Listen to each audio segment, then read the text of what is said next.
¿Qué tal? Muy buenas tardes a todas las personas que nos siguen en esta transmisión en vivo. Bienvenidos nuevamente a la conferencia Repensando Todo, COVID-19 en las Américas.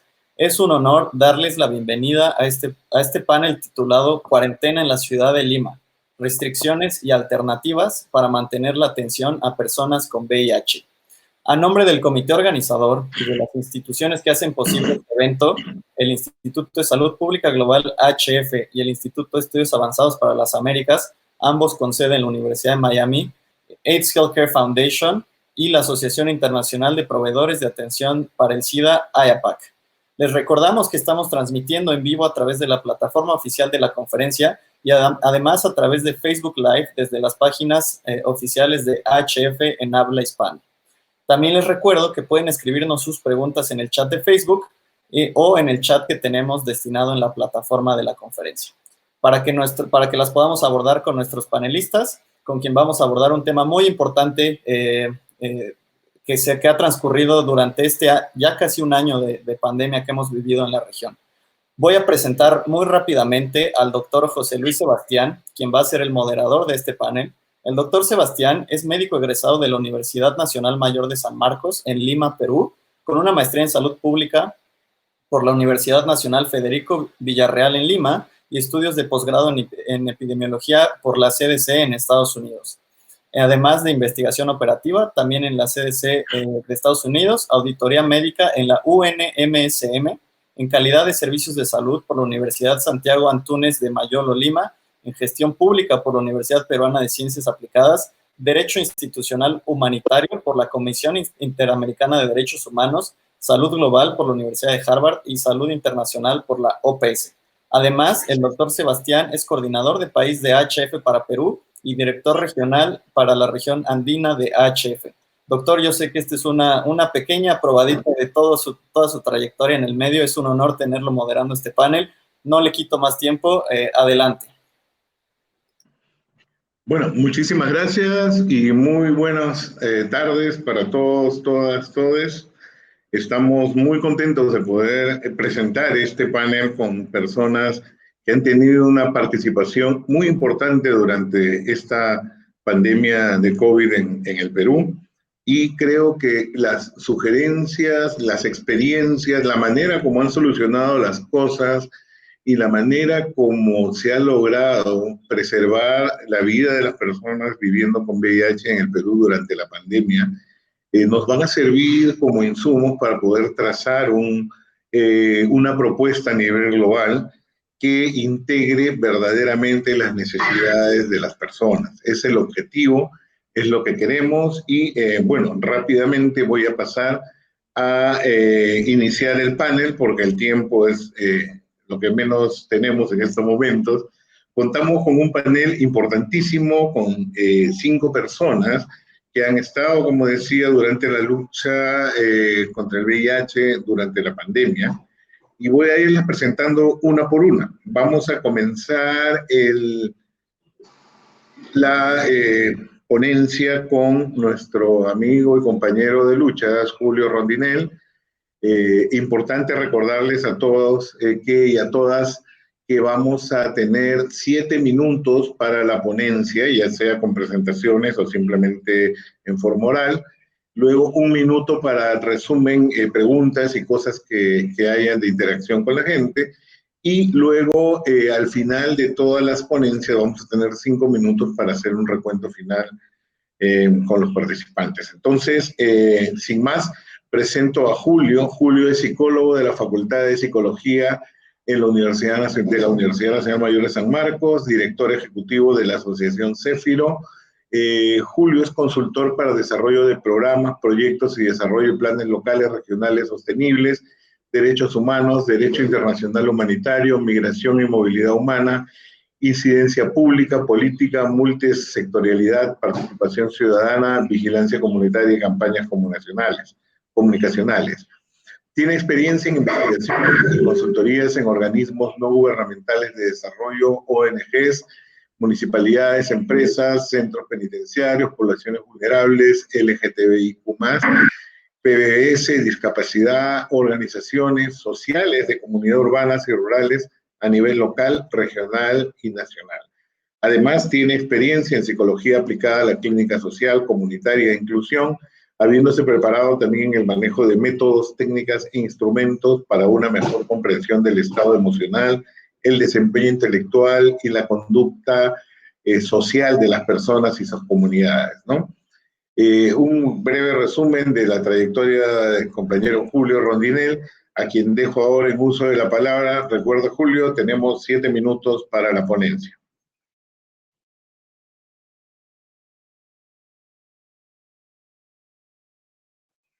Julio, estás en silencio. Así, discúlpeme.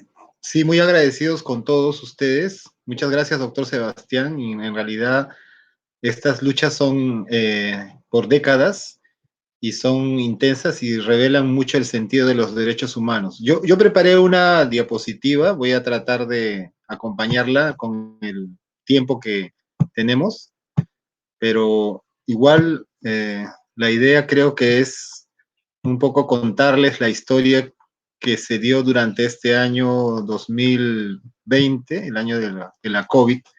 Nosotros somos una asociación chiquita llamada Céfiro, fundada por personas viviendo con el VIH. Yo soy una persona también viviendo con el VIH desde el año 1998, en el pretarga.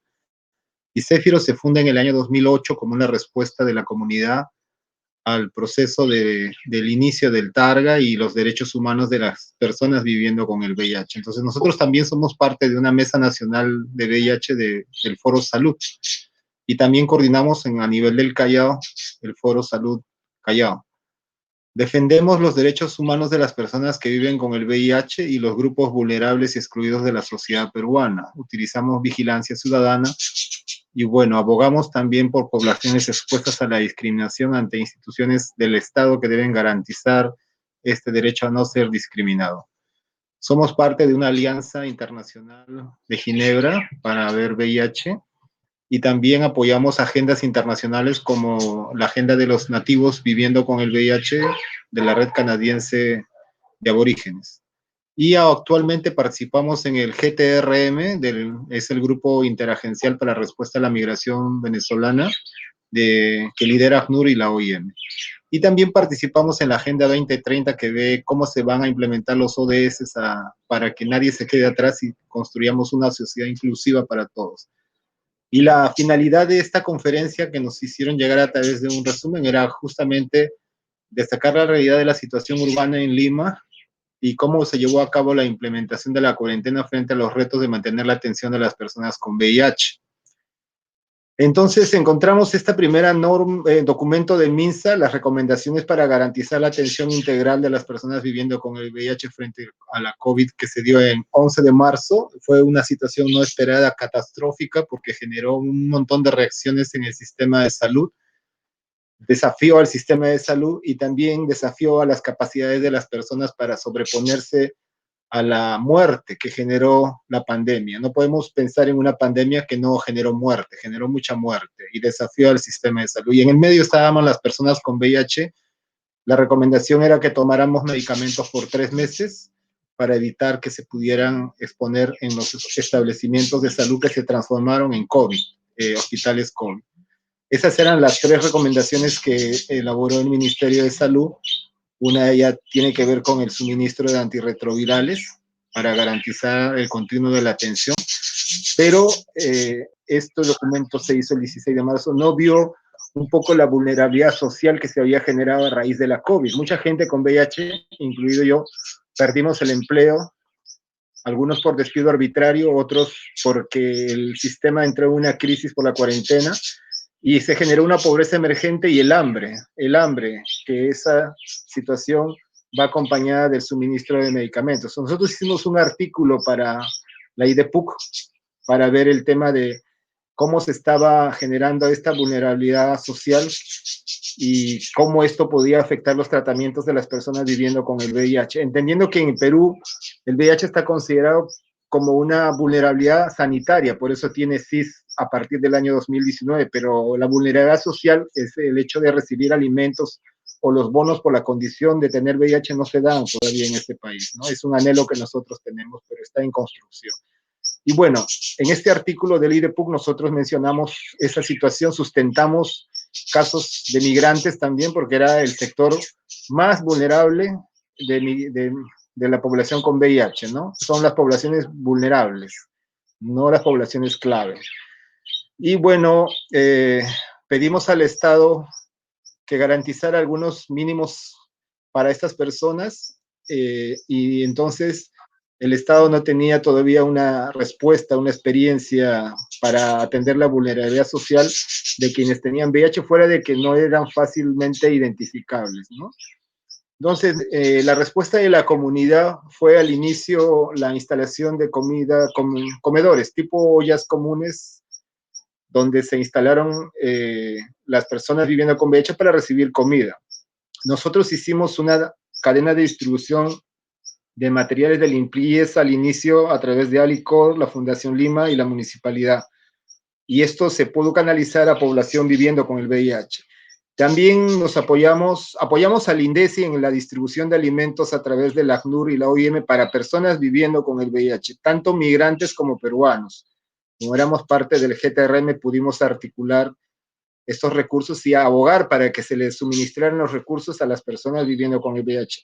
Y también pudimos hacer una distribución de alimento crudo a través de la municipalidad, la Fundación Lima, Acción contra el Hambre, y acá fue muy importante la participación de HF, porque HF tenía población clave que atendía en los servicios de vinculación y tamizaje, pero había una ausencia de la distribución de estos alimentos para esta población clave, y por el contrario, Acción contra el Hambre tenía alimentos, pero no podía llegar a la población clave porque no tenía experiencia en trabajo. Entonces se juntó Acción contra el Hambre y se juntó HF, y ambas instituciones fueron conducidas hacia las organizaciones LGTB y de personas con VIH que recibieron esa ayuda durante la etapa más crítica del hambre generada por la cuarentena.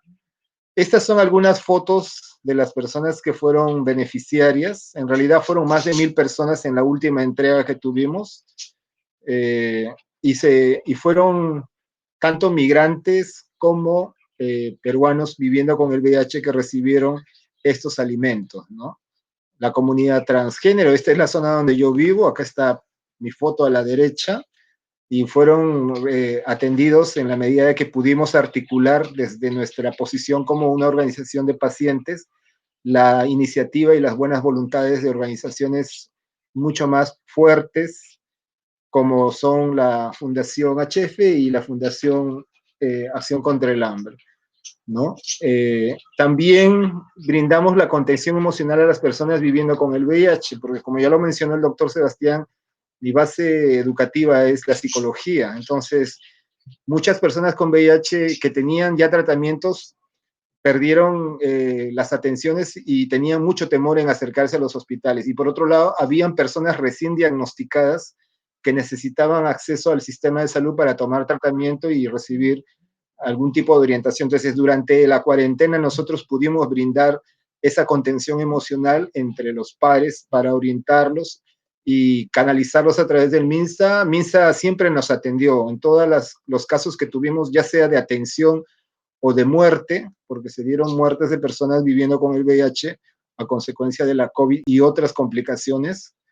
Ellos siempre respondieron nuestros mensajes y pudimos canalizar la atención de los que fueron diagnosticados recién, de los que necesitaban medicamentos y atenciones, y los que necesitaban enterrarse a través del sistema del Seguro Integral de Salud, ¿no? Y bueno, nosotros consideramos que necesitamos el diálogo político, que necesitamos aterrizar en acciones concretas que sean sostenibles. No vamos a poder encontrar soluciones sin la efectiva participación de la sociedad civil con enfoque de los derechos humanos. A pesar de tener la enfermedad, no hemos perdido los derechos, sobre todo el derecho a la vida digna, a vivir sin miedo a esta crisis. Eso fue uno de los comentarios que hicimos en la nota periodística que elaboramos para el IDEPUC. Nosotros estamos todavía con una situación incierta frente al devenir del COVID. Si bien estamos hablando de vacunas y de tratamientos un poco ya validados como la ivermectina, Aún no sabemos realmente si la economía se va a reactivar y la pobreza emergente que ha generado la COVID definitivamente va a afectar la calidad de vida de las personas viviendo con el VIH, ¿no? Sujetas mucho a la discriminación, porque eso no ha cambiado con la COVID, inclusive se ha incentivado mucho más el miedo al contagio, ¿no?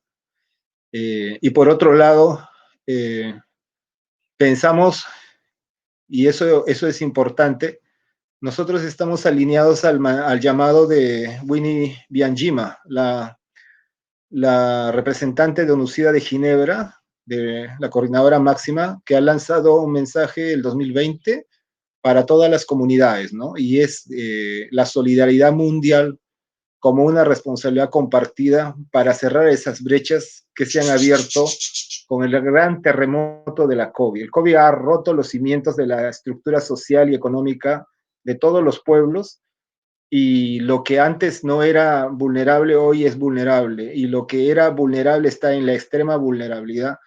Entonces, es importante para nosotros poder reconocer que es posible trabajar con el Estado y las organizaciones de la sociedad civil si tenemos claro un objetivo, y es brindar alivio al sufrimiento social. No es posible superar la COVID y el impacto en la economía y en la vida digna sin la participación de todos. Y eso nos obliga a pensar de una manera diferente, ¿no? De una manera nueva.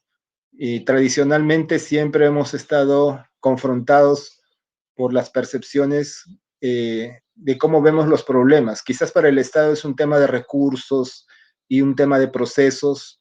Para la sociedad civil es un tema de recursos y de iniciativas. Para nosotros que somos la comunidad afectada, a veces la desesperación por encontrar una respuesta inmediata genera un conflicto, pero debemos aprender a trabajar de una manera ordenada y también entendiendo las posibilidades de resolver algo. A veces quisiéramos nosotros que la gente no muriera, pero en este proceso la COVID se ha llevado a mucha gente que no pensábamos que iba a morir, ¿no? Hemos tenido compañeros con diagnóstico de VIH que han fallecido, consejeros, ¿no?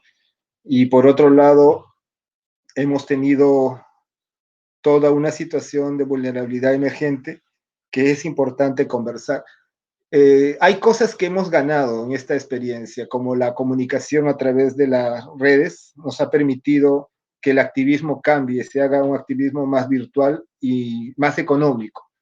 Hemos logrado también que la municipalidad de Lima pueda entender la estrategia global para eliminar el SIDA en el 2030, que no significa eliminar a quienes vivimos con el VIH, sino por el contrario, lograr que las personas accedan, las personas que viven con el VIH accedan a la vida digna y al estatus de indetectabilidad. Esto les va a permitir a ellos no ser personas enfermas por SIDA, y por otro lado, les va a permitir también lograr que puedan seguir trabajando y puedan aportar al desarrollo sostenible de las ciudades, ¿no? Entonces, ese es todo un proceso interesante que hemos logrado en medio de esta adversidad. No es fácil lo que está sucediendo, y no creo que sea más fácil en los meses siguientes, pero sí es un desafío para todos nosotros. Y yo debo agradecer mucho este espacio que se ha generado por HF y IAPAC, porque de alguna manera nos permite construir este escenario nuevo, ¿no? Con las buenas voluntades.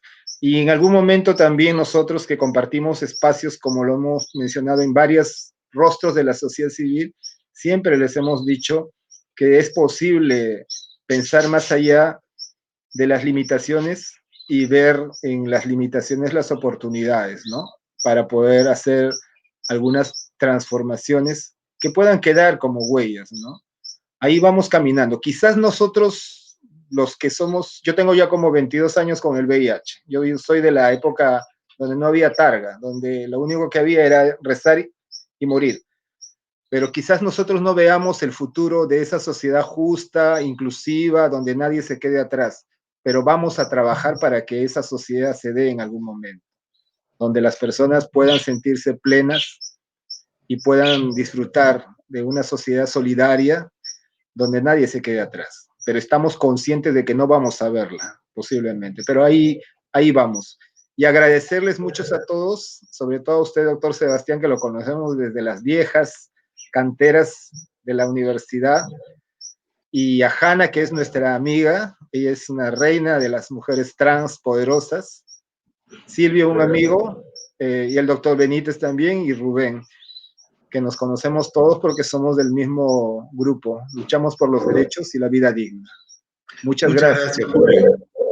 Julio, muchísimas gracias. Este mensaje de Julio y los compañeros. Bien, vamos a pasar al segundo ponente. Les voy a avisar cuando falte un minuto, estén atentos al chat. Hay preguntas de la audiencia y vamos a guardarlas para el bloque final.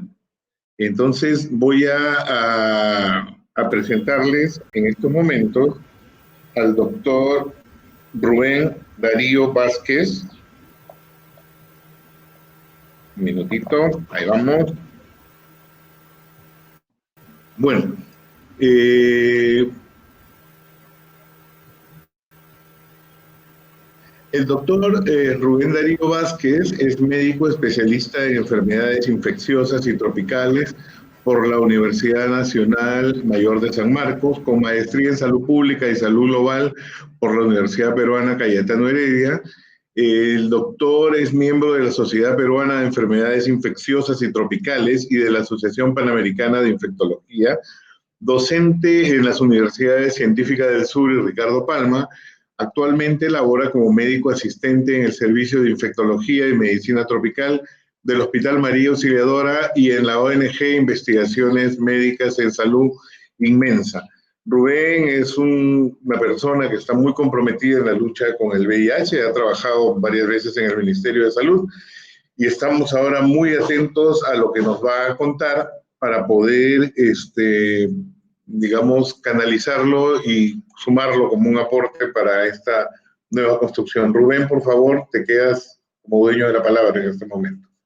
7 minutos.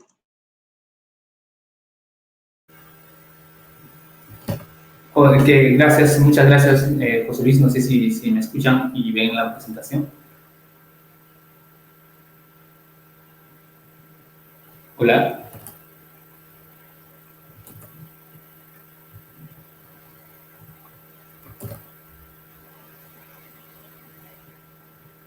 Hola, José Luis, no sé si me están escuchando, disculpen, no tengo retorno. Ya, genial. Realmente es muy grato para mí poder compartir con ustedes este panel. Le agradezco mucho a José Luis y a HF por la invitación y por permitirme estos minutos, ¿no? Yo sé que el tiempo es bastante importante en este panel, realmente estamos con el tiempo bastante ajustado. Bueno, básicamente queríamos compartir un poco todo este proceso, digamos, que hemos pasado en relación a COVID en nuestro país, ¿no? Y especialmente en nuestro hospital, ¿no? Yo trabajo como médico infectólogo en el Hospital María Auxiliadora y soy miembro del comando COVID también, así es que hemos estado, digamos, muy metidos en este tema, en estos meses que han sido bastante arduos, creo que para todos, ¿no? Entonces, yo creo que una de las cosas que ha mencionado también Julio es el tema de que nadie esperaba, digamos, el impacto que podría tener el COVID en el mundo, ¿no? Y evidentemente nuestro país nació ajeno a ello y hemos tenido un impacto sumamente importante, ¿no? Y evidentemente actualmente estamos, creo, también ya comenzando algo que realmente no sabemos hasta dónde vamos a llegar así, ¿no? Entonces, voy a tratar de pasar rápidamente estas diapositivas porque creo que todos ustedes y toda la gente que nos ve están bastante embebida en el tema de COVID y quisiera compartirles un poco las cosas que que con las limitaciones grandes que tenemos, evidentemente, como un hospital, digamos, público, ¿no? Sabemos que en nuestro país, lamentablemente, la inversión en salud, en infraestructura, en recursos humanos, etcétera, el porcentaje de PBI en salud sabemos que está por debajo del promedio de Latinoamérica, por lo tanto, evidentemente, la primera ola y esta segunda ola, evidentemente, nos va a golpear con un sistema de salud ya, digamos, bastante diezmado, ¿no? Entonces, así como ha pasado en otras regiones, en el Perú o en Latinoamérica, también en nuestra jurisdicción también hemos tenido un impacto importante, ¿no? Nosotros trabajamos fundamentalmente en la área, el cono sur de Lima metropolitana, y como ven, una parte importante de la movilidad y de la carga de enfermedad de COVID-19 también ha estado en esta zona, ¿no? Entonces, básicamente lo que quería compartirles es un análisis un poco de que probablemente Carlos va a comentarle en forma más profunda esto, pero en general, digamos, la atención de los pacientes que viven con VIH en el Perú está centrada definitivamente en los hospitales, ¿no? Y esto, de alguna manera, ha sido inicialmente algo bueno, probablemente porque se ha concentrado la experiencia, el conocimiento en varios lugares, pero también, evidentemente, en este momento está siendo una amenaza, ¿no? Porque, evidentemente, el concentrar ahora la atención en los hospitales ha hecho que el 16 de marzo, por ejemplo, en el Perú se ha suspendido la consulta externa en los hospitales, ¿no?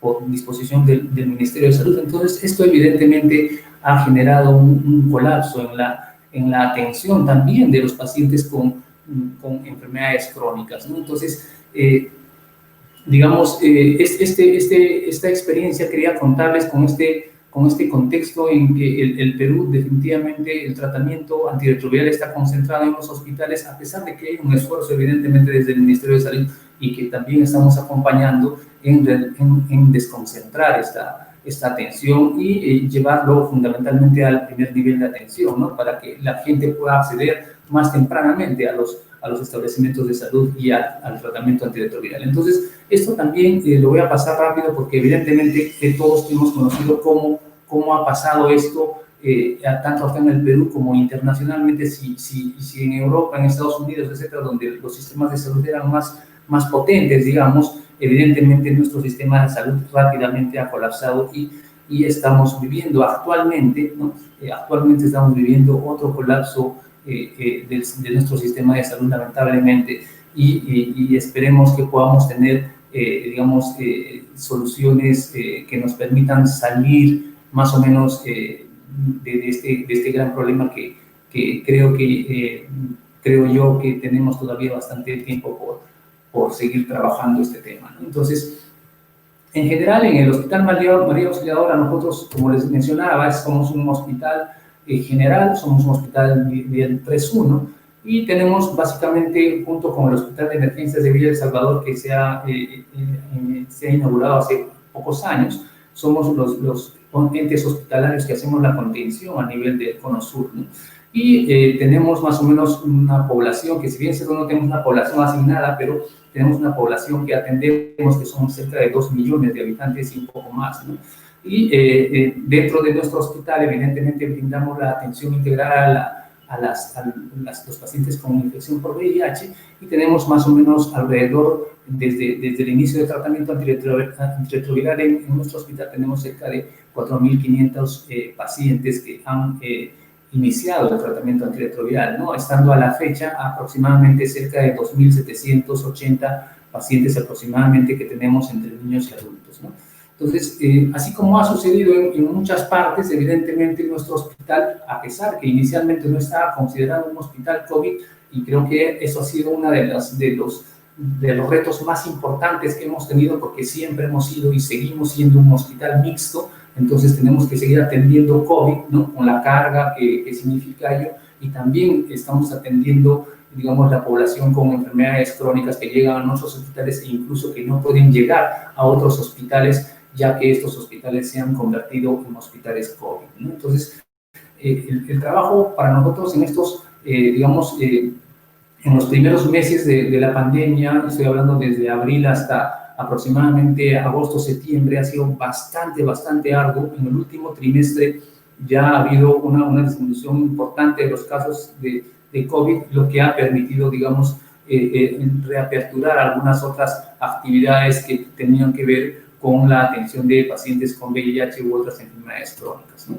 Entonces, nosotros, bueno, felizmente, dentro de las cosas positivas que hemos podido obtener, digamos, en esta pandemia, ha sido la posibilidad de tener un nuevo servicio, una nueva infraestructura, y que gracias al apoyo de HF ha sido mejorado, digamos, tenemos ambientes más adecuados actualmente en los cuales estamos atendiendo a los pacientes, y justamente estoy haciendo esta breve ponencia en uno de esos ambientes, ¿no?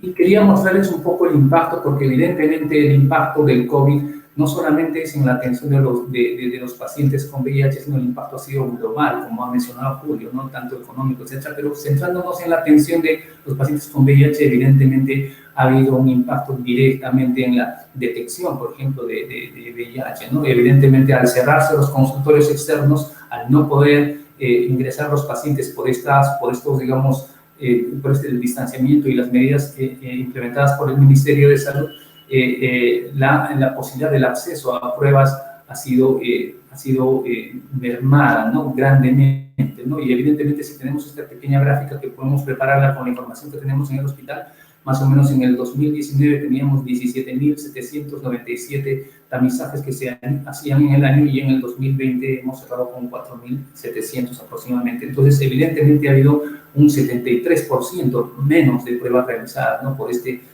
digamos, este impacto directo en el tema del diagnóstico, y que probablemente ha ocurrido también en muchas partes, en muchos lugares del país y del mundo, ¿no?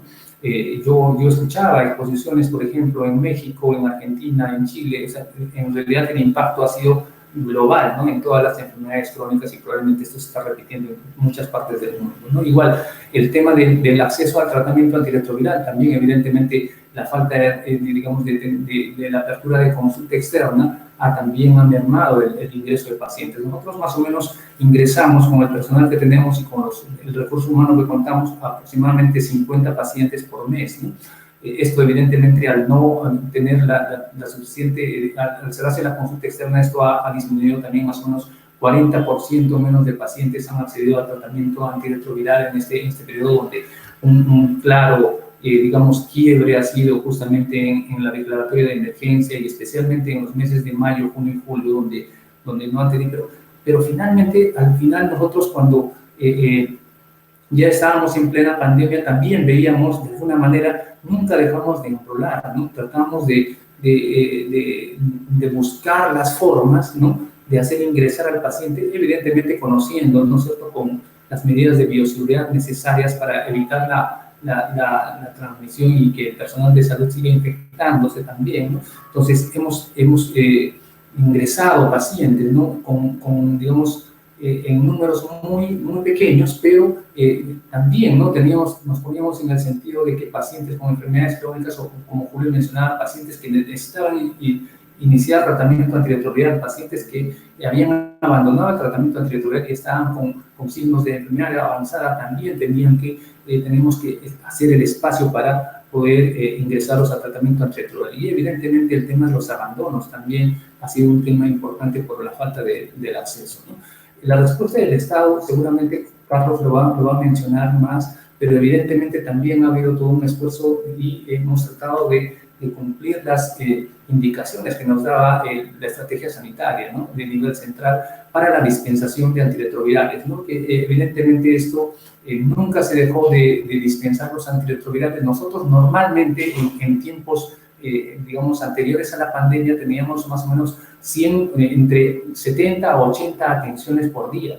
Entonces, imagínense la cantidad de pacientes que acudían a nuestro establecimiento, y se producían aglomeraciones, por ejemplo, en la puerta del hospital, ¿no? Entonces, se ha tratado de dispensar, evidentemente, el tratamiento antirretroviral para 3 meses inicialmente, o para 2 meses, y después ya se ha tratado de hacer digamos, la dispensación hemos tenido que hacerla también mensualmente por dificultades para garantizar el abastecimiento de los antirretrovirales, pero tratando de hacer el abastecimiento a través de personas, digamos, de personal de menor riesgo o personas que son el soporte de nuestros pacientes, ¿no?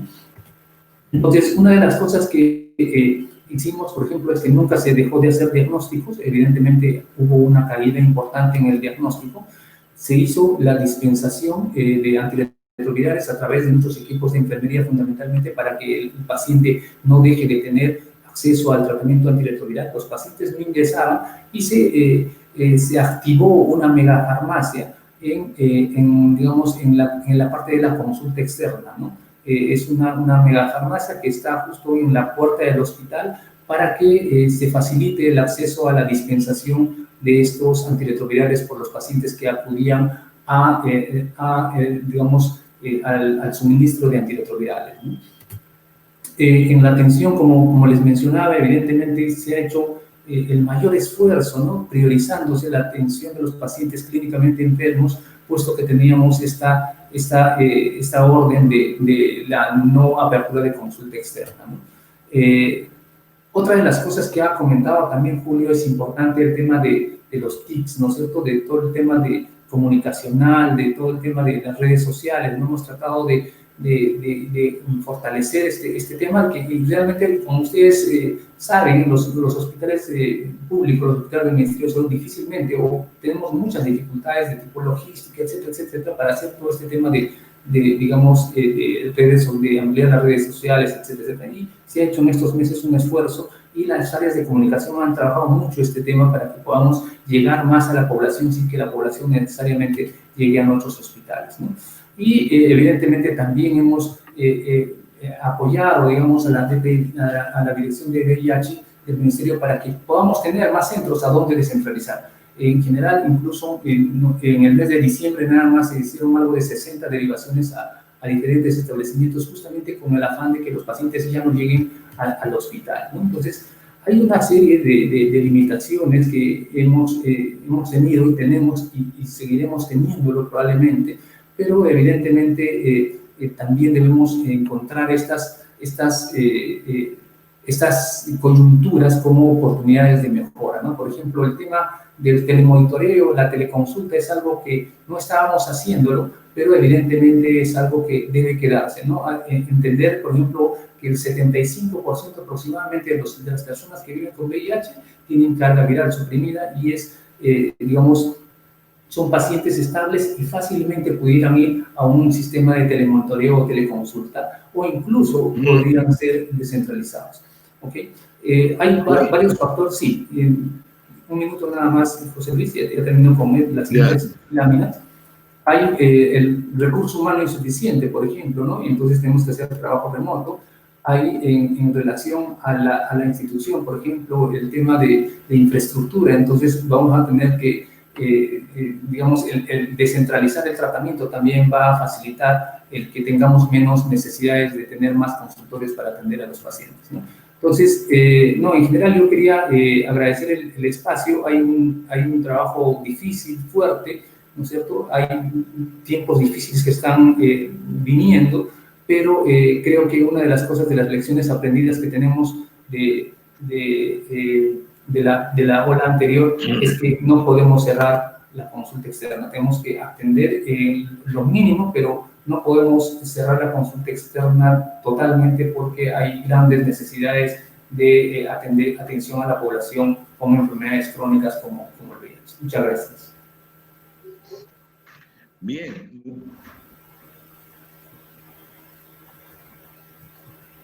Muchísimas gracias, Rubén. Bueno, continuamos rápidamente con el siguiente panelista. Estoy dejando las preguntas que llegan para el final. Tenemos que darle, porque nos queda muy poco tiempo. Recordemos, por favor, 7 minutos y luego yo les voy a avisar cuando estén en 6 a través del chat, así que denle una miradita con el rabillo del ojo. Voy a presentar como siguiente panelista a nuestra compañera Hanna Villaizán. Hanna es máster en salud pública por la Universidad Cayetano Heredia, es directora, fundadora de la Red Trans Perú.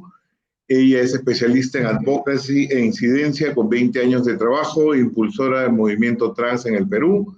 Participó en estudios epidemiológicos y sociales sobre mujeres trans en el país y es especialista en entrenamientos a mujeres trans sobre ITS, VIH, género, sexualidad, identidad de género y derechos humanos.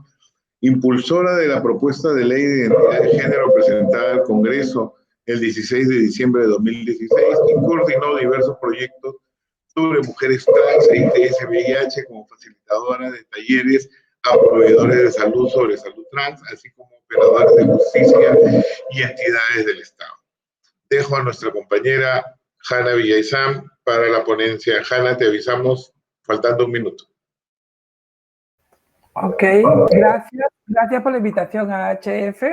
Espero también que haya equidad en los tiempos, porque hay algunas personas que sí se han pasado y otras que sí han respetado los tiempos. Voy a tratar de respetar los tiempos. Ok, sí, el tema me llamó mucho la atención repensando las cosas. Y en este tiempo de pandemia he estado repensando en un principio esta percepción que tenía la población en general sobre algunas entidades del Estado que para nosotras históricamente han sido los que han agredido nuestro derecho, el derecho a la salud, el derecho a la privacidad, los derechos humanos de la población trans, tanto como es las fuerzas militares, policiales y los proveedores de salud. Y un tiempo eran los héroes en esta pandemia. Y para nosotras, estos funcionarios del Estado, históricamente, ya, en su mayoría, con algunas excepciones, siempre fueron los que violaron el derecho a la salud, la gratuidad, el trato digno y con calidad hacia las personas trans, específicamente hacia las mujeres trans. Entonces, para nosotros era como, sí, ¿no? Era como una lucha de repensar ciertas cosas, repensar también cómo vivíamos antes de la pandemia y cómo vivimos durante la pandemia, qué cambió en nuestra situación, ¿no? O sea, ¿qué había antes para las mujeres trans y qué hay hoy en la mujer? Oh, claro, ahora estamos como metidas, encarceladas a la fuerza en el tema de cuarentena, en el tema del toque de queda,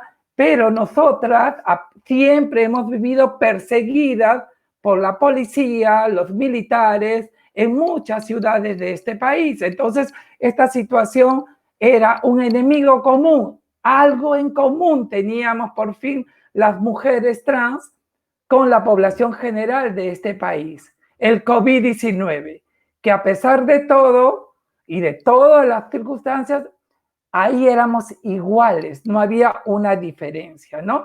Y como consecuencia de esta cuarentena, muchas necesidades comenzaron a haber. El tema del hambre, o sea, las personas trans viviendo con VIH, necesitamos comer porque no hay adherencia, no hay ningún tratamiento. Entonces, al no haber, ¿cómo se llama? Movilización social, al no haber trabajo sexual, que es la mayoría donde están las mujeres trans en este país, no hay que comer, no hay que pagar los cuartos, no hay que... Entonces, muchas mujeres se vieron en la necesidad de comenzar a abandonar esos cuartos, que porque es trans pagan el doble, el triple que cualquier otro ciudadano de este país en el centro de Lima o en cualquier distrito, periferia de la ciudad, y comenzar a juntarse entre ellas para ocupar un cuarto, hacer las ollas comunes entre 3, 4 amigas con lo que se podía haber tenido. Entonces, igual el tema de la salud, yo pienso que el tema de la salud para nosotros es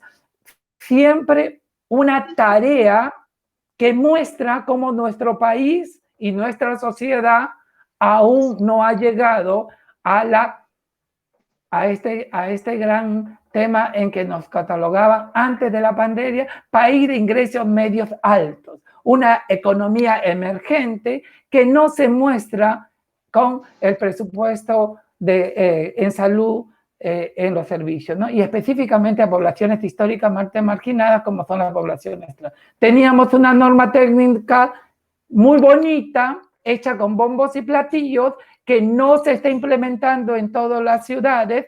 Tímidamente en algunas ciudades se está dando, ¿cómo se llama?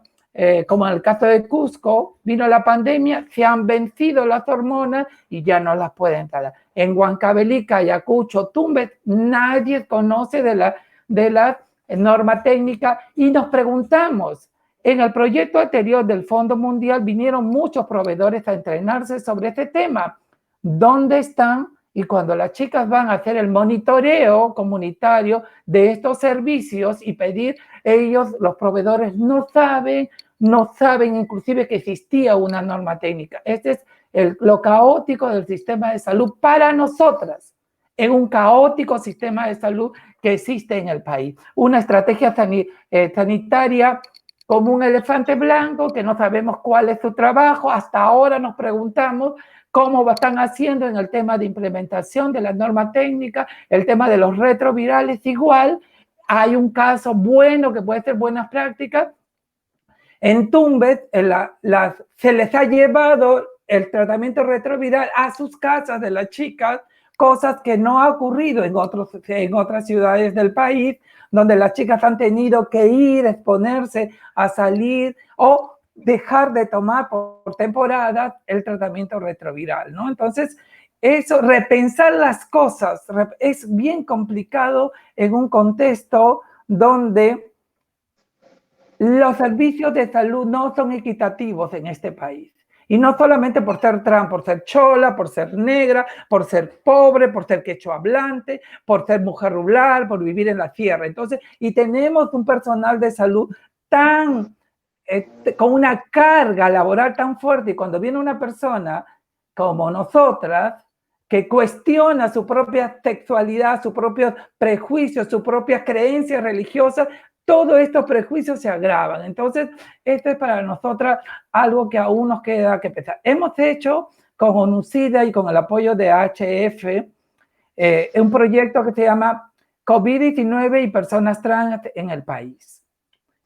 Y hemos hecho una encuesta en 10 ciudades del país sobre los efectos del COVID y un monitoreo comunitario desde las organizaciones en 10 ciudades del país sobre los servicios de salud. Y realmente ya va a salir, estamos con el informe preliminar, lo tenemos que trabajar un poquito. Acá, ya que está Carlos Benítez, vamos a querer una reunión con él para poder presentar los resultados de este monitoreo comunitario de los servicios de salud.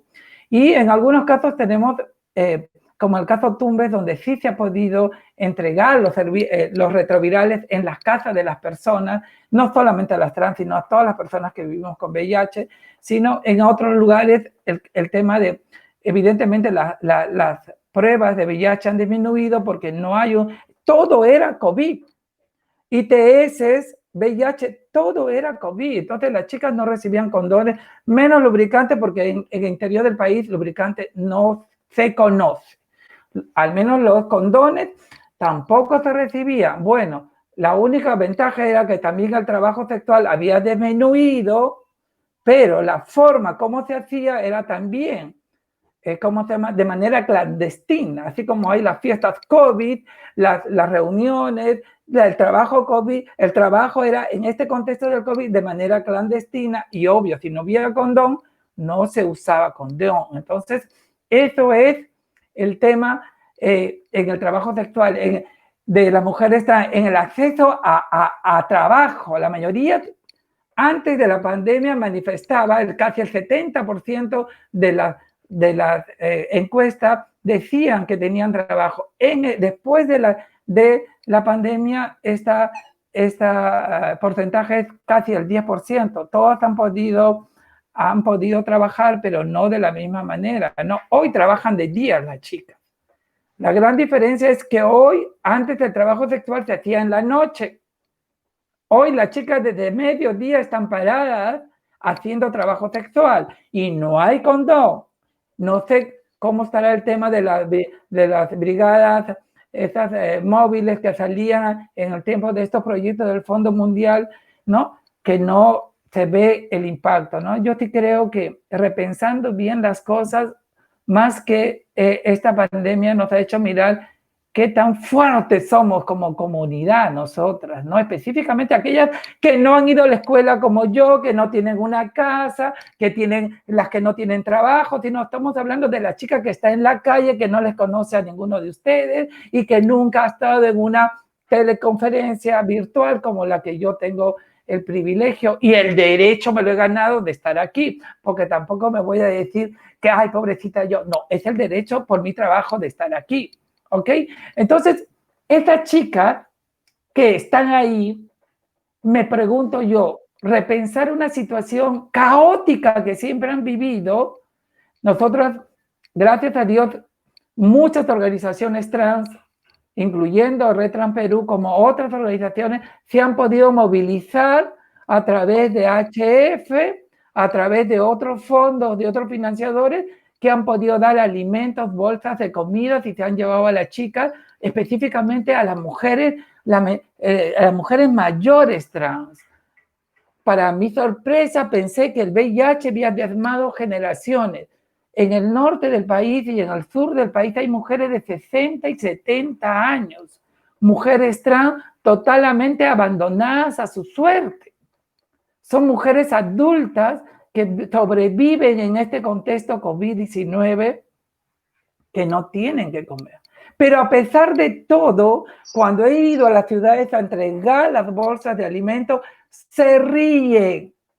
Están felices, ahí se te está entregando tus pañales, tu leche en chur, y son felices. Y yo me ponía a pensar, y yo, viviendo en Lima, meramente acomodada, diciendo, oh, no he producido este año como otros años, y esa cachetada de estas chicas resilientes a un contexto, y muchas me dijeron, nosotras siempre hemos vivido en esta situación.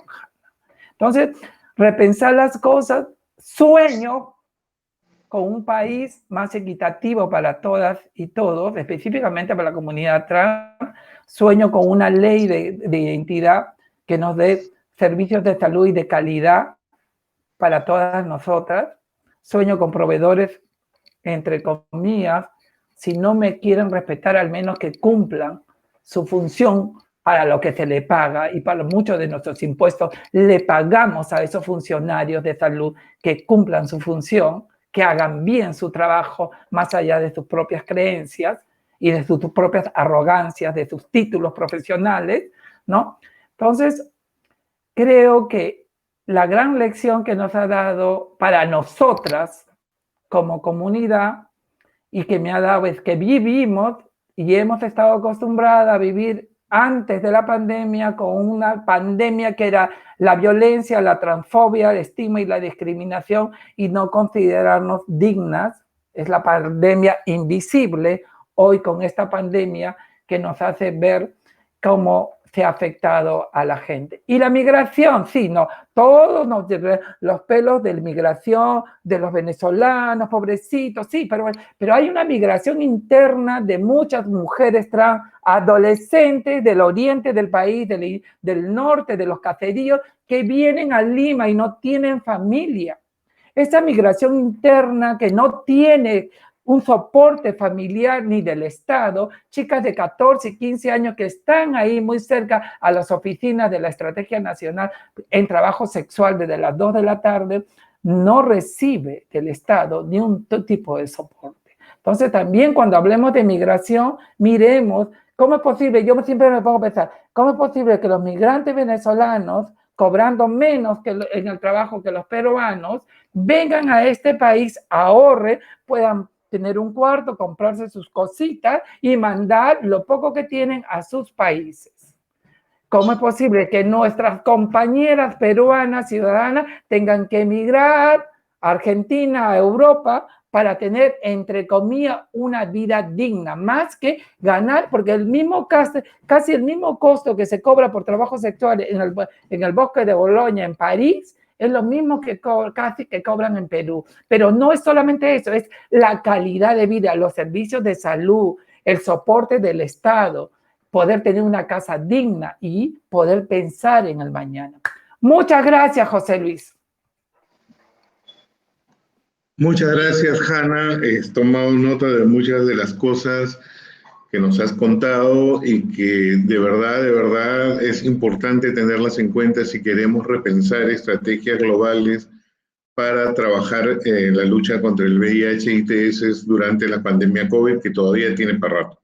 Muchas gracias, de verdad, valiosísima la ponencia. Vamos a pasar al penúltimo ponente, los dos compañeros que quedan, Silvio y Carlos. Va Silvio Osvaldo Campana Segarra, él es abogado, máster en Derechos Humanos, Democracia y Estado de Derecho por la Universidad de Alcalá de Henares, España, y Pontificia Universidad Católica del Perú, con estudios de especialización en Derechos Humanos, Salud Pública, Derecho Penal y Gestión de Conflictos. Él es gerente de Defensa del Ciudadano de la Municipalidad de Lima y es presidente del Consejo de Estudios Regionales Andinos Bartolomé de las Casas, miembro del Consejo de Administración Internacional del Movimiento ATD Quart Monde y de la Asociación ECOMOS. Entonces, Silvio tiene experiencia en planeamiento, elaboración, diseño, dirección y ejecución de proyectos con financiamiento de cooperación internacional y presupuestos públicos dirigidos al acceso de la justicia para la población en situación de vulnerabilidad y para la promoción de mecanismos alternativos de resolución de conflictos. Durante 17 años, representante del Defensor del Pueblo para la región sur andino y Selva Sur, él ha trabajado en el acompañamiento de grupos organizados de migrantes residentes en Perú, PBS, grupos organizados LGTB+, y personas en situación de extrema pobreza viviendo en calle y población indígena. Promoción de derechos de igualdad, no discriminación, estigmatización y exclusión. Los dejo entonces con Silvio Campana para su ponencia.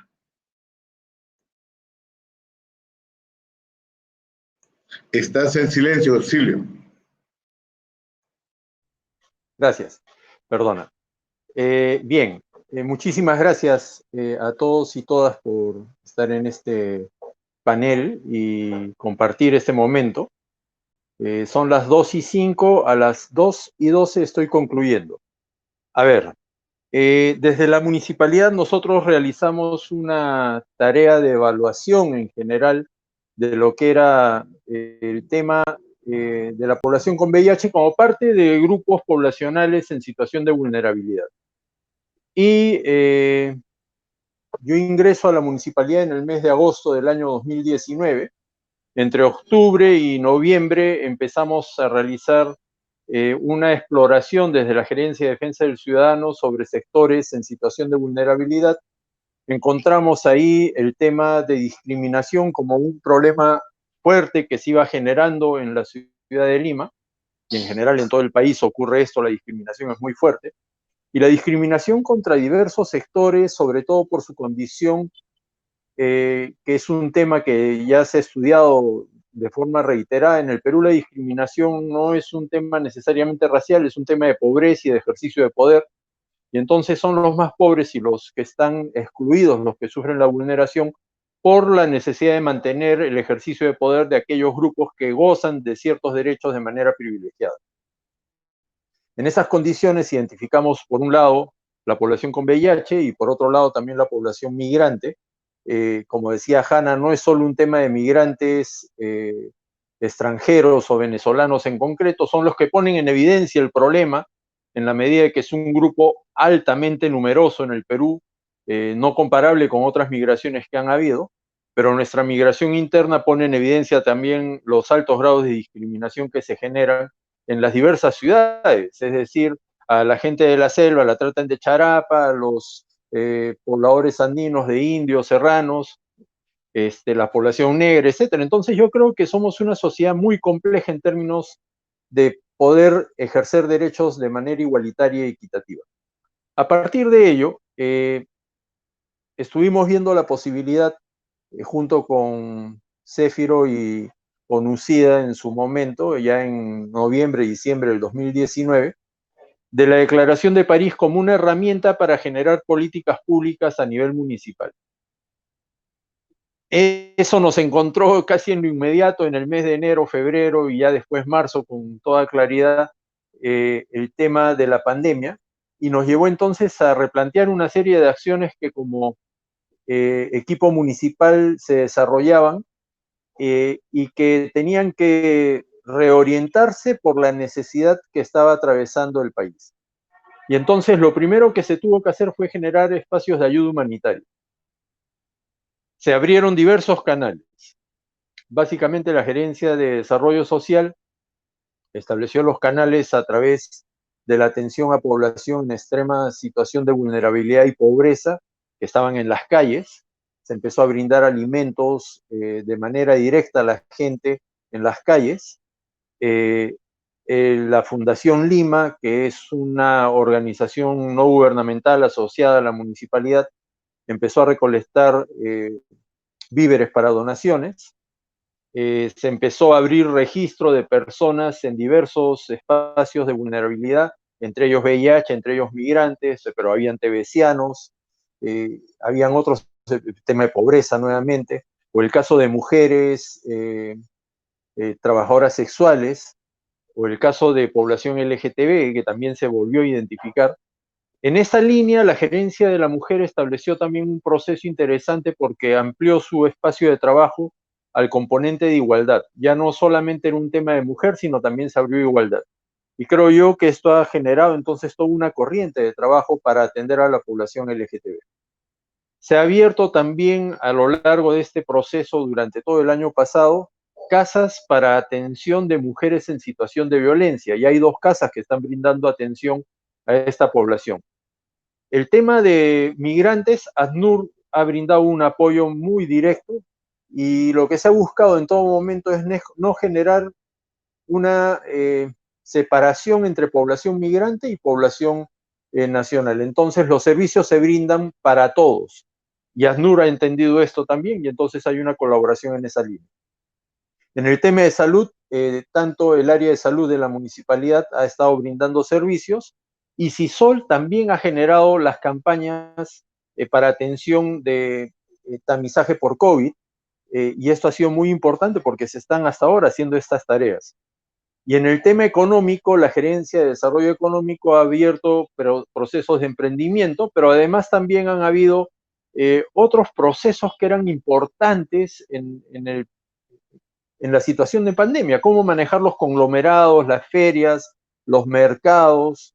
Se han hecho mercados itinerantes, se han abierto ferias de emprendimiento para mujeres, y todo esto ha ido generando que descubramos que sin necesidad de mayor presupuesto muchas veces se pueden hacer cosas, y creo yo que esto es lo que nos ha ayudado. Ya a diciembre del 2020, el alcalde de Lima, el doctor Jorge Muñoz, firmó la Declaración de París, y esto nos ha abierto entonces también toda una nueva línea de trabajo que estamos desarrollando en este momento con Céfiro y ONUCIDA para tratar de establecer líneas de acción que nos permitan hacer políticas públicas dentro de la gestión municipal y que puedan incidir también a nivel de los distritos. Una cosa que ha surgido como parte de la organización es el tema de ollas comunes, y ahí se ha generado un programa que recibió un premio de Ciudadanos al Día, que es Manos a la Olla, que ha permitido distribuir alimentos a través de ollas comunes organizadas, y se ha creado un programa que es Lima Te Cuida para atender en todo lo que he mencionado de manera organizada. Yo creo que eso es que como municipalidad hemos podido atender en este proceso. Y lo que queremos hacer en este año, y con ello termino, es cómo podemos trabajar con la población que vive con VIH para realizar campañas de tamizaje que nos permitan identificar a esta población, no solo en el tema de VIH, sino también cruzándola con el tema COVID, porque ahí hay un problema serio que se está generando, y que, como bien dijo Jani, como ha dicho Julio, son estudios que se están haciendo y que tienen que publicarse porque nos llevan a una realidad evidente. Y lo otro es, estamos creando un programa de atención legal para atender casos de discriminación contra población, tanto con VIH como población LGTB, mujeres y el caso de migrantes. Muchísimas gracias, con ello concluyo. Muchas gracias, Silvio. Importantísimo lo que nos cuentas. Y cuenta, por favor, con nosotros. Bueno, creo que todos los presentes de sociedad civil, incluyendo Carlos, que está en el ministerio, estamos dispuestos a colaborar para fortalecer esto que han firmado en el marco del Acuerdo de París. La municipalidad tiene un liderazgo importante en el país y para nosotros es vital que eso crezca y beneficie, pues, a que se respeten y se cumplan los derechos de todas las personas, ¿no? Entonces, muchas gracias por tu ponencia y vamos con la última ponencia de la tarde. En esta oportunidad me toca presentar a un compañero, colega y amigo que es el doctor Carlos Manuel Benítez Villafane. Él es médico infectólogo, es el director ejecutivo de prevención y control de VIH-Sida, enfermedades de transmisión sexual y hepatitis del Ministerio de Salud.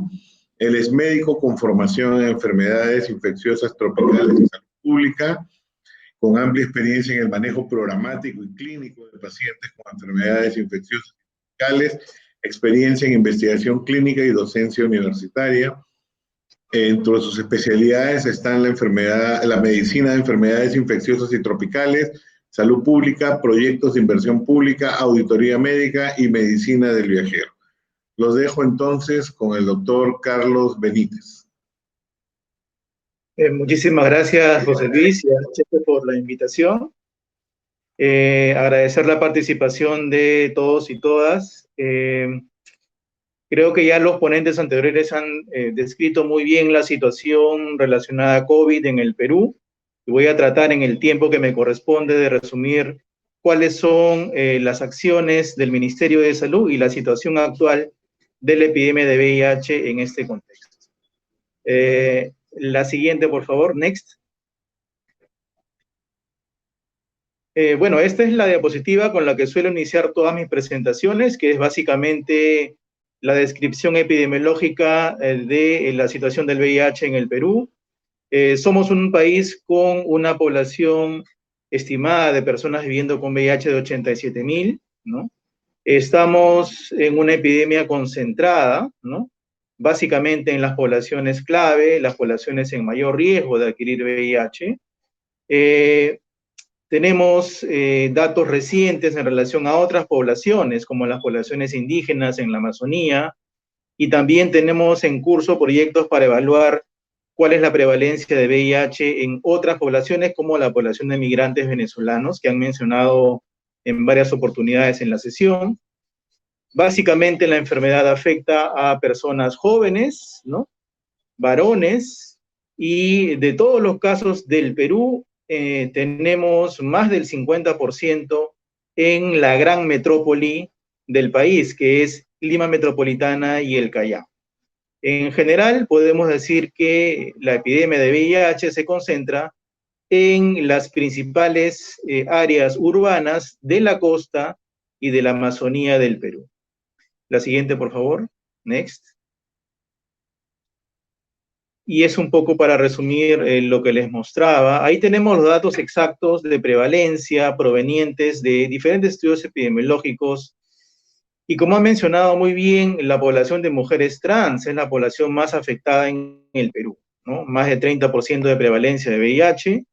Tenemos a la población de hombres que tienen sexo con hombres también, 10% de prevalencia. Lo que les mencionaba, la prevalencia de VIH específicamente en la población Aguajún, que es un grupo indígena en la Amazonía peruana, se ha documentado en 1.8%, mientras que la prevalencia en población general es 0.3%. Entonces, vemos claramente la concentración de la epidemia de VIH en los grupos mencionados, ¿no? Y a la derecha un poco cómo estábamos hasta el 2019 en términos de los indicadores de impacto y la población estimada de personas viviendo con VIH. Como ven, en las barras de color azul están los datos del 2010, 15 y 19, y podemos ver que para los indicadores de impacto más importantes, las nuevas infecciones por VIH y las muertes asociadas a SIDA, hay una reducción significativa. La siguiente, por favor, next. Y en esta diapositiva se ve de manera más clara, ¿no? Una reducción de las nuevas infecciones en cerca de 15% en el periodo 2010-19, recordando, ojo, que en muchos países de la región las nuevas infecciones por VIH se vienen incrementando, ¿no? Y lo que considero es el avance más importante del programa en términos de salud pública, que es la reducción de la mortalidad, casi 40% en el periodo 2010-19, es muy significativo. Pero todo esto, ojo, es hasta el 2019, periodo pre-pandemia. La siguiente, por favor, next.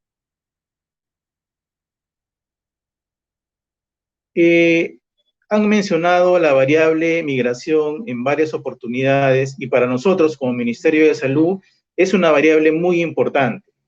Bien ha mencionado Hanna la migración interna, ¿no? Que es un fenómeno social de hace décadas en el Perú, pero mencionaron bien también que en términos numéricos la migración venezolana hacia el Perú realmente ya está impactando en términos programáticos sobre lo que realiza el Ministerio de Salud en términos de prevención y control.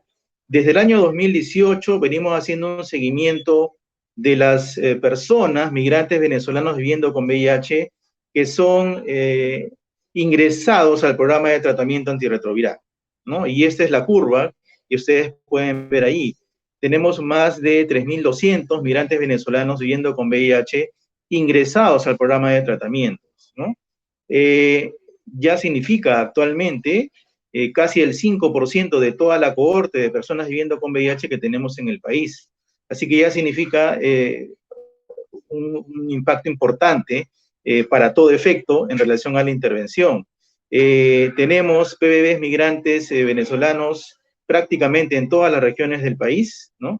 Y es algo a lo que tenemos que atender por dos razones, ¿no? Por razones de salud, tanto individual, porque el acceso al tratamiento, pues, evita las complicaciones de cada persona viviendo con VIH, por razones de salud pública, porque el tratamiento bien llevado reduce la transmisión, pero por supuesto también como derecho de toda persona viviendo con VIH el hecho de acceder al tratamiento antirretroviral. La siguiente, por favor, next. Y acá un poco les quiero resumir en dos aspectos fundamentales el impacto de la pandemia sobre el programa de VIH. El Perú es uno de los países más golpeados por la pandemia, tanto en la región como en el mundo. Bien lo mencionaba Rubén, tenemos el exceso de mortalidad más elevado del mundo relacionado a la pandemia. Tenemos una de las tasas de mortalidad por 100.000 habitantes más altas relacionadas a COVID en todo el mundo, y eso realmente es un reflejo de lo duro que ha sido la pandemia para todos nosotros.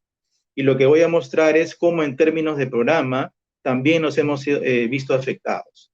Ese es el primer aspecto que tiene que ver con el acceso de las personas a una prueba de VIH, lo que llamamos aquí tamizajes, ¿no?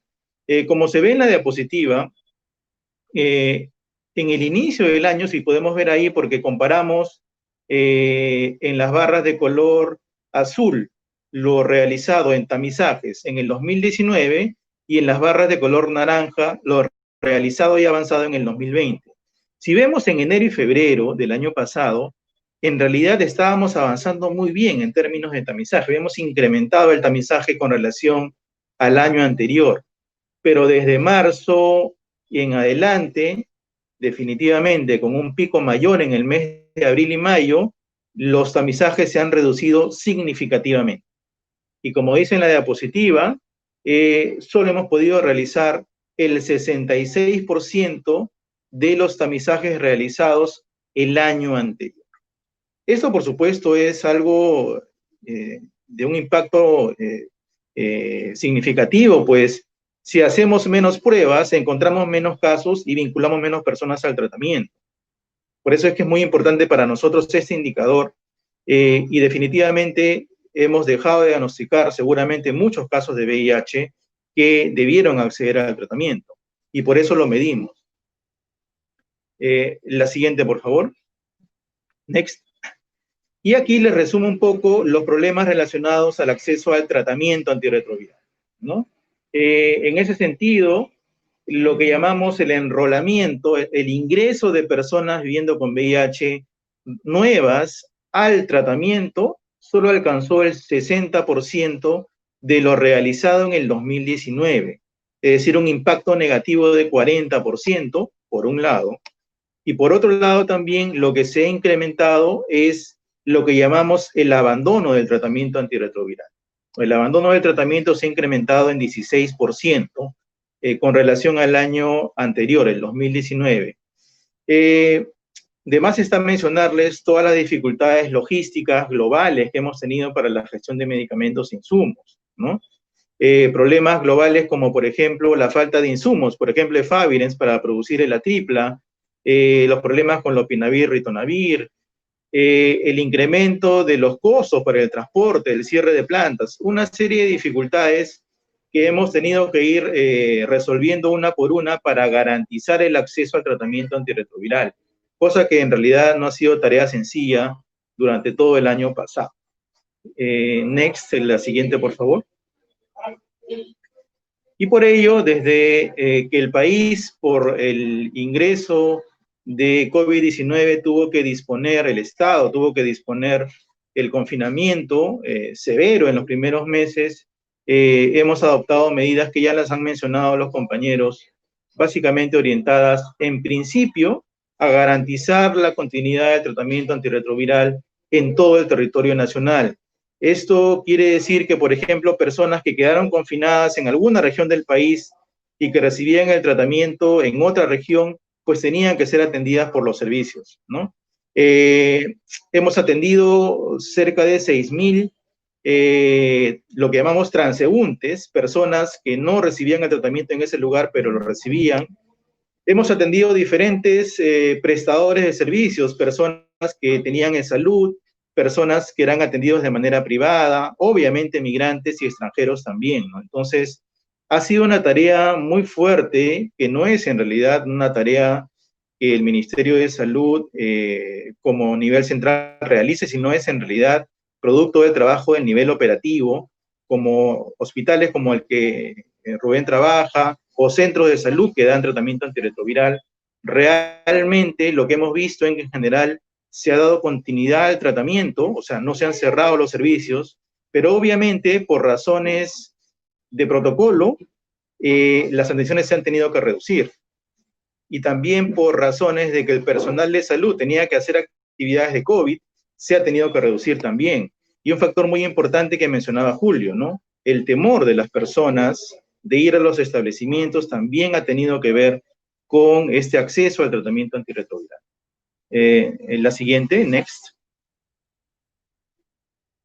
Entonces acá resumo un poco cuáles son las acciones que hemos ido realizando ya de manera progresiva y en diferentes momentos de la pandemia en el año pasado por el nivel central. Creo que la más relevante y la que continuamos implementando y lo vamos a seguir haciendo, porque lamentablemente la pandemia no ha acabado, estamos en pleno inicio de segunda ola y de verdad muchos tememos de que la segunda ola sea mucho peor que la primera, ¿no? Entonces, creo que todo lo que estamos repensando ahora, vamos a tener que seguir trabajándolo e implementándolo durante todo este año 2021. La descentralización del tratamiento antirretroviral a través de la implementación del mismo en establecimientos de primer nivel es una estrategia que estamos trabajando fuerte en el nivel central. Hemos aperturado 26 nuevos centros de tratamiento en el primer nivel, muchos de ellos en línea metropolitana, ¿no? Hemos aperturado también una estrategia que se llama de centros de dispensación, lo que mencionaba Rubén en su presentación un poco, pero llevada a otros establecimientos, centros que no atendían personas con VIH, sino solamente provisionaban la medicación antirretroviral, que como dispusimos, en general debería hacerse por varios meses, la famosa dispensación multimensual. Entendemos que no en todos los casos se puede hacer, porque para algún esquema de tratamiento solo se puede dar un mes o quizás menos, pero cuando se tenga a disposición del antirretroviral debería hacerse por lo menos durante 3 meses. Somos, el Ministerio de Salud, conscientes de que tenemos que monitorear esta implementación en todos los centros TAR. Se han abierto más de 128 centros de dispensación a nivel nacional, principalmente en zonas de difícil acceso, que ha permitido dar continuidad al tratamiento.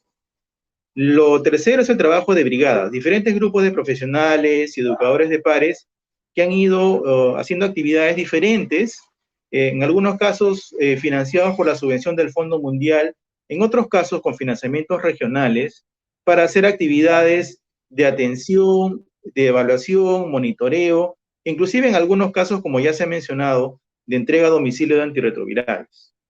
La cuarta estrategia tiene que ver con lo que vamos a tener que seguir aplicando durante los siguientes años y en adelante, que es la atención a distancia, lo que es telesalud, telemedicina. En realidad ha sido un apoyo fuerte, se han hecho más de 18.000 actividades solo de teleorientación, se han hecho más de 1.000 teleconsultas y más de 8.000 actividades de telemonitoreo a nivel nacional. En realidad, la telemedicina va a ayudar muchísimo a garantizar la continuidad de la atención de las PBs. Finalmente, implementamos 2 pequeños planes a nivel de línea metropolitana que tienen que ver, uno, con la búsqueda de abandonos, ¿no? Que se habían incrementado en hospitales y series y centros de tratamiento en Lima. Pudimos recuperar casi 100 casos en los últimos 2 meses del año.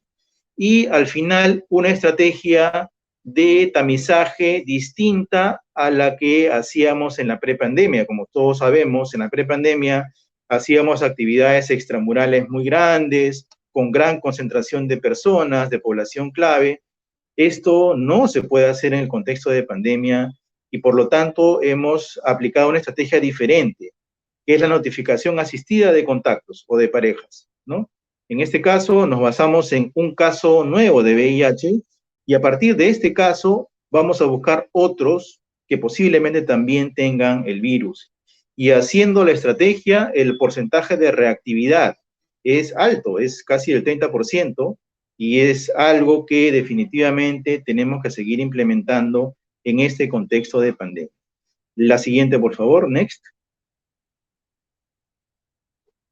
Acá un poco algunas vistas, y si le das, por favor, varios clics, next, podemos ver cómo en diferentes centros de Lima Metropolitana, acá estamos, por ejemplo, en el Centro de Salud Calcuta, en el Centro de Salud México de Lima Norte, en el Centro de Salud de Moyopampa, en Lima Este, en diferentes centros implementando tratamiento antirretroviral en el primer nivel de la atención. Esto es importante porque permite, por un lado, empezar los nuevos tratamiento para nuevos diagnósticos, lo que mencionaba Julio, y también, por otro lado, desconcentrar los pacientes de los hospitales de salud. La siguiente, por favor, next.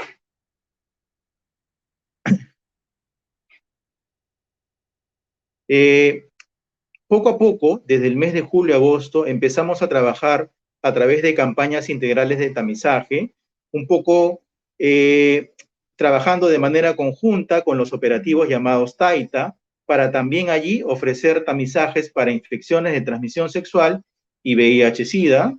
La siguiente, next.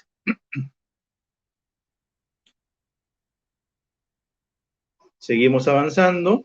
Esto es un trabajo que hacíamos antes, no en la pandemia precisamente, pero hay un trabajo comunicacional diferenciado para poder hacer llegar información a la población migrante. La siguiente, next. Y últimamente, en términos de la información y comunicación, que ha sido muy importante hacer llegar a los usuarios, hemos trabajado fuerte el tema de redes sociales. Cada dirección regional de salud, cada establecimiento que da tratamiento, cada centro de referencia de infecciones de transmisión sexual, tiene un teléfono al cual pueden llamar, que está accesible en las redes del Ministerio de Salud. La siguiente, por favor, next.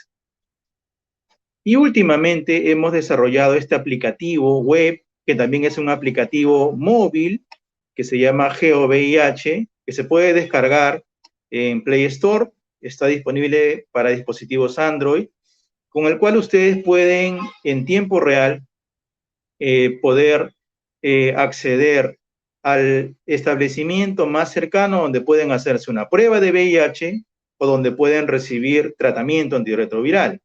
También cuenta con información bastante concreta de las infecciones de transmisión sexual y es muy útil para que las personas sepan dónde puedan recibir estos servicios de prevención y atención del VIH.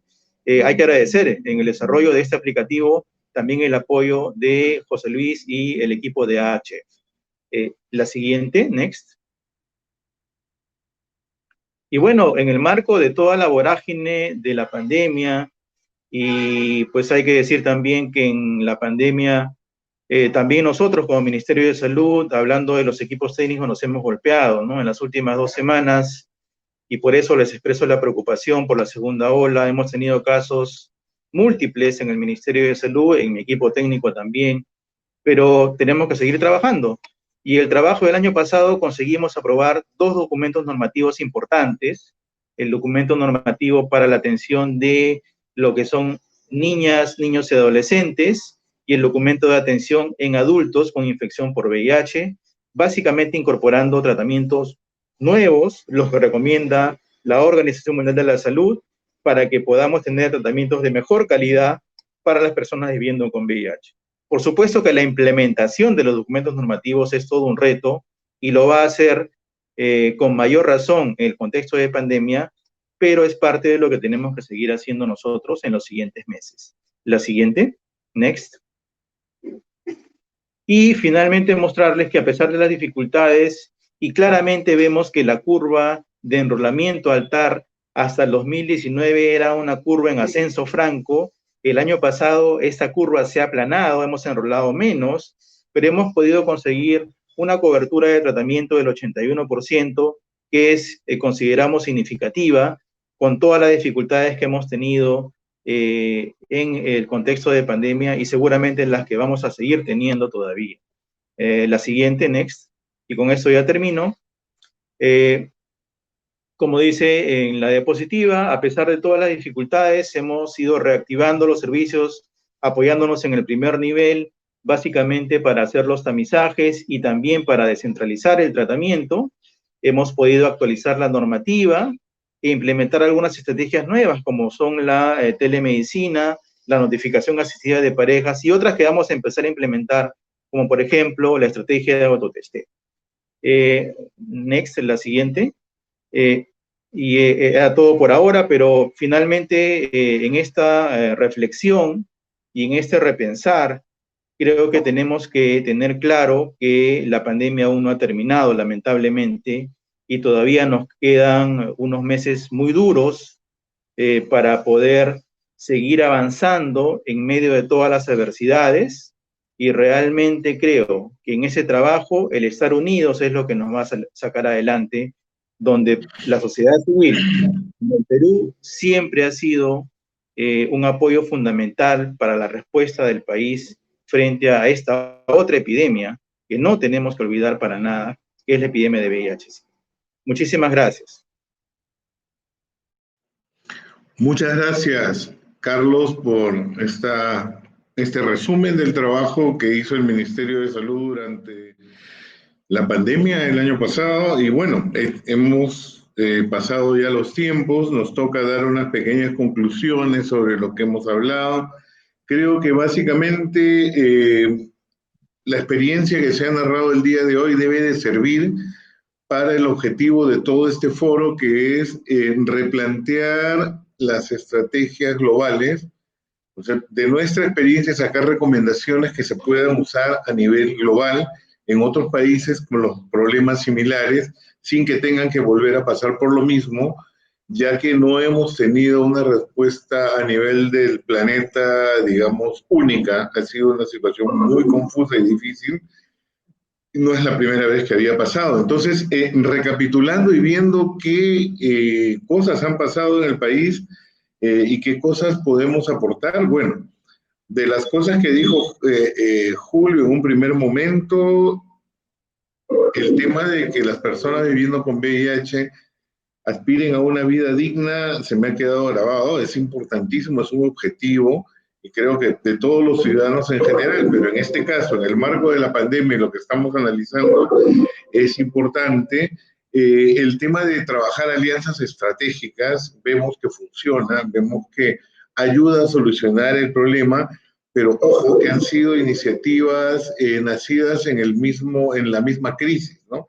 Deberíamos de tomar estas lecciones para poder ir pensando en otro episodio. Esta no está finalizado el COVID y no va a ser la única pandemia que nos va a golpear, ¿no? en el mundo.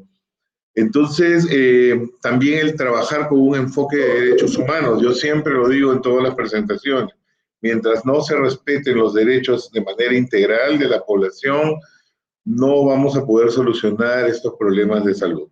Entonces, bueno, también Rubén nos ha contado sobre lo que ha sucedido en el marco de los sistemas de salud. Él trabaja en un nivel 3 que da atención especializada, pero aún así hemos encontrado que el sistema de salud ya estaba deteriorado, estaba golpeado, tenía problemas y sobre esto ha venido lo otro. Entonces, el hecho de trabajar previsión no es un despilfarro de dinero. Creo que mientras tengamos los sistemas débiles, exigir respuestas mayores siempre va a ser más difícil. Por eso es que el doctor Carlos nos decía al final que el impacto en Perú ha sido pues muy, muy fuerte, ¿no?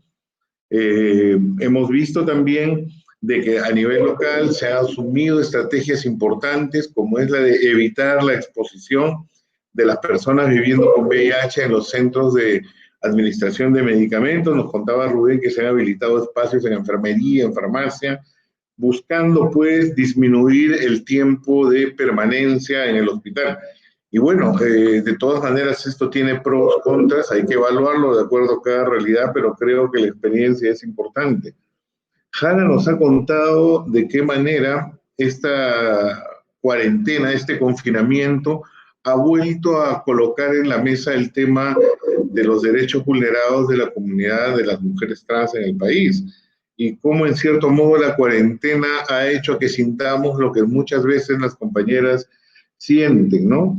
Ha habido normatividad que se quedó ahí en el camino, porque claro, el tema de la pandemia asumió prioridades y nosotros no estábamos, digamos, preparados como país para seguir con la vida y al mismo tiempo asumir medidas, digamos, cotidianas, ¿no? La distribución de condones, lubricantes y otras herramientas de prevención en ITS no debe de parar. Esto es algo que debemos de tener en previsión. Puede haber una pandemia, la gente está encerrada, pero la gente no deja de tener sexo y no dejan de haber trabajo sexual. Las estrategias de prevención deben de mantenerse con fuerza, ¿no? Otro tema es que ha habido digamos, un cambio en algunas de las acciones que realiza la gente de las poblaciones más vulnerables, que es, por ejemplo, el hecho de que el trabajo sexual ha cambiado. Claro, hay toque de queda, no se puede salir, y esto también cambia el momento en que se deben de realizar las intervenciones, ¿no? Y hay diversas cosas que hay que tomar en cuenta.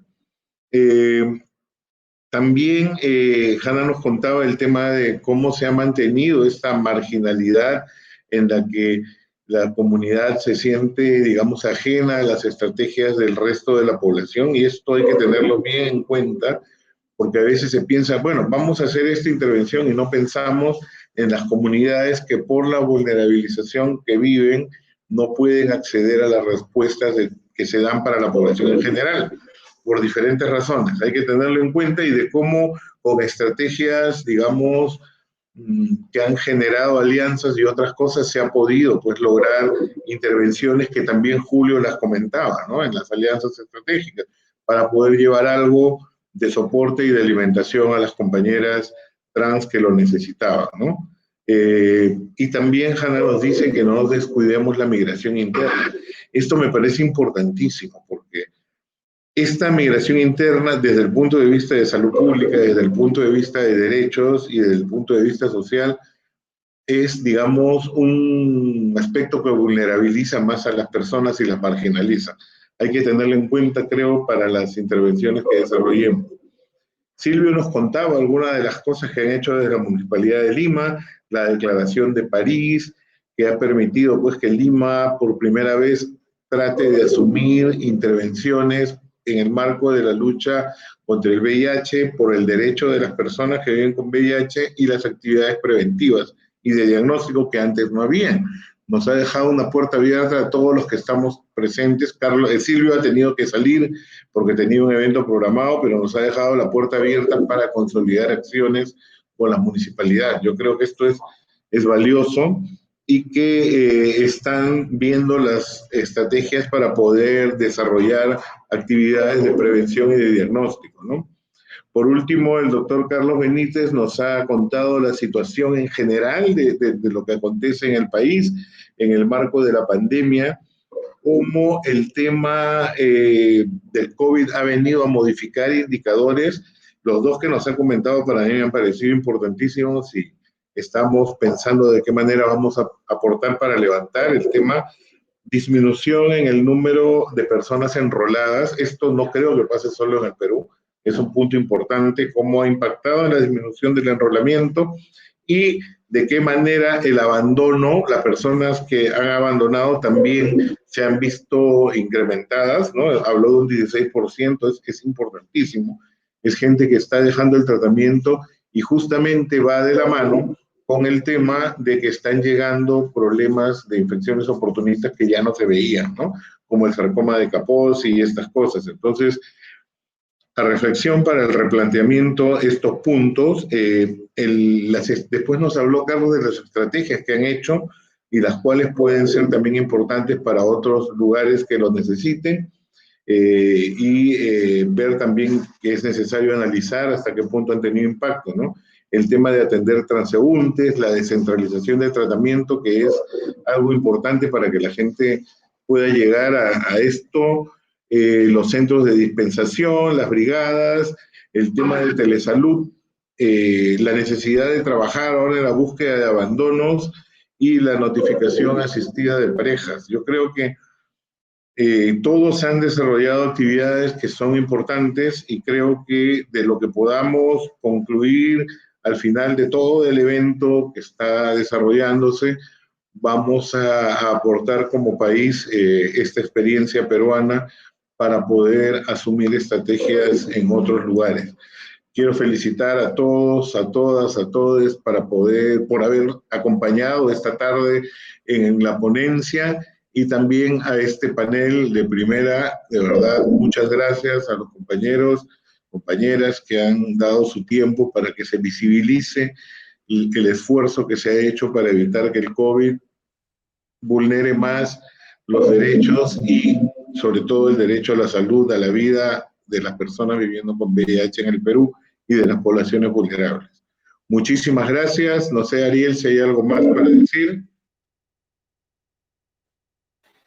Muchas gracias a todos por su participación, por enriquecer esta mesa de trabajo y por ayudarnos a repensar todo lo que es el objetivo principal de esta conferencia. Entonces, nuevamente agradeciendo a la audiencia por su tiempo, agradeciendo a los panelistas por pintarnos esta acuarela tan precisa de qué está sucediendo en el Perú y específicamente en la ciudad capital de Lima. Entonces, muchas gracias nuevamente, esperamos verlos pronto y listo. Gracias. Muchas gracias a todas, Muchas a gracias todos. a todos. Hasta luego.